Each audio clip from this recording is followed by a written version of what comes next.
Hi Cougars, I wanted to talk to you a little bit about significant figures in addition and subtraction, multiplication and division.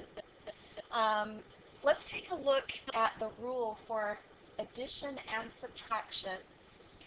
If we're looking for the significant figures in the answer to an addition problem, we have to look at the numbers that we're adding, because frequently we're adding numbers that have very different precision. Let's look at this first example, the one right here on the screen. You see that the top number, 0.08990, has precision all the way out 5 decimal places. But the number that it's being added to, 52, has uncertainty that begins at the ones place. In our answer, we can only report digits to the ones place because that's the first digit in the added sum where uncertainty begins. So we add them together on the calculator just as you always would, get all of the digits, but then you have to decide at what place value should my answer stop. And the answer is that answer must stop at the least precise ending place value of any of the numbers that you have added. So in this example, with 52 having significance that ends at the ones place, that's where the significance of your answer stops too. So rounding from 52.08990 on your calculator to the ones place, since the next digit is a 0, okay, we would not, definitely not, round up. So we keep our answer at 52.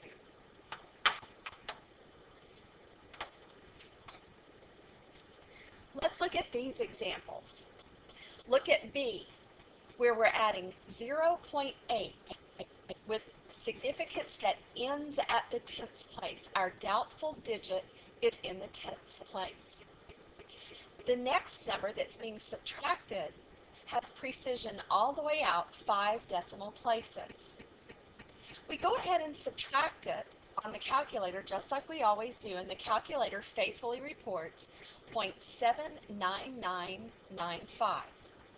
However, we can't use all of those digits in our reported answer because one of our numbers, 0.8, has a doubtful digit in the tenths place. That's as far as our answer can go.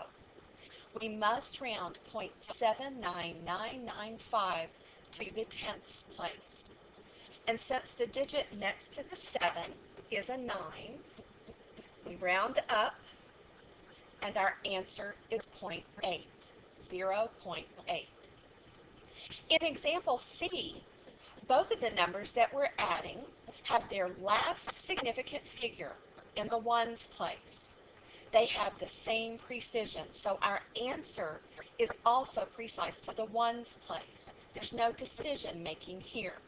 Everything is consistent and rounded to the ones place. In the final example, 4 plus 6, which we all know is 10, but now we're having to write it with a decimal point after the 0 because 6 is precise to the ones place, 4 is precise to the ones place, and therefore our answer must have precision to the ones place. Well, the ones place of 10 is where the 0 is. We have to have some way to show that that 0 is significant, and the very best way to do that is to put a decimal point beside it. Now we have two very large numbers in example E being added. Don't forget that when decimal is absent, that none of the zeros on the Atlantic or right side of the number are significant. So our top number, 908000, has its last significant figure in the thousands place, the 8. None of those following zeros are significant. So our first doubtful digit is in the thousands place. The number that we're subtracting from it, 408100, is significant to the hundreds place, which is more precision than in the number above it. that means we're limited by our least precise measurement, the one that has a doubtful digit at the highest place value. Therefore, when we subtract, we go ahead and subtract it on the calculator as usual, but we must round our final answer to that doubtful place value from our top number. That would be the thousands place. Now, the number next to that digit is a 9, meaning we need to round up. And therefore, we end up with 500,000. The problem is not all of those zeros are significant. Only the third zero, only the second and let's say the first two zeros, 5, 0, 0. And we see a line here over the zero, the last zero that is significant. Here's our line indicating that that's our last significant digit. It's in the thousands place. Why? Because this up here, the 8 in the thousands place, determined the place value where our significant figures in our answer must stop. Now, a better way to write our answer here is to do it in scientific notation. Because don't forget that scientific notation shows only the significant figures. Example F is a great example of having to add several numbers, more than 2, of very different precision. Look at how that 30 with no decimal point has its only significant figure in the tens place. What that means for us is that after we add these three numbers, our last significant figure in our answer is the tens place. You can't report more precision than you were able to measure in all of your measurements. So our answer down here, the tens place, is where our answer must be rounded. The next digit is a 6, meaning we're going to round up. And our answer is 100. And once again, we're stuck. We can't round up to 90. No. If we round 9 tens up 1, we have 10 tens. And that tenths place here is significant. But it isn't just 10, it's 100. Because 90 rounds up to 100, not 10. So it can get a little confusing at times. How many zeros should I use? But just remember that you're rounding up and that 90 never would round up to 10. So the 9 tens rounds up to 10 tens, and your answer has rounded to 100, where only the 0 in the tens place is significant. The best way to do that, again, is with scientific notation. In multiplying and dividing, we have a very different rule for significant figures. It's the easier rule that students tend to like more. But you have to remember to keep these two rules apart. If you're adding and subtracting, you're following the place value rule. Now let's learn the rule for multiply and divide.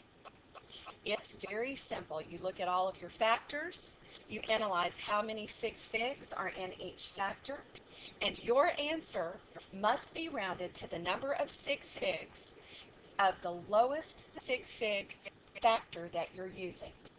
So for example, 0.50 has 2 significant figures.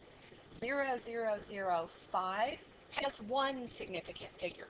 Immediately, you know that your answer should be rounded to 1 significant figure. Calculate it on your calculator as you usually would. Here's our unrounded answer here, 0.0025. We must round our answer to 1 significant figure. Here's our 1 significant figure, the 2. There it is. We have the next digit is 5 or greater, and so we round up. Our final rounded answer, 0.003, and this symbol right here means rounds to. So that indicates a rounded answer, the little umlaut there. Let's look at another one. Alrighty, and here's a division problem. 2.13 has 3 significant figures. 1.3 has 2 significant figures. Immediately you know that you should round your answer to 2 sig figs. So here's what our calculator says, all those digits.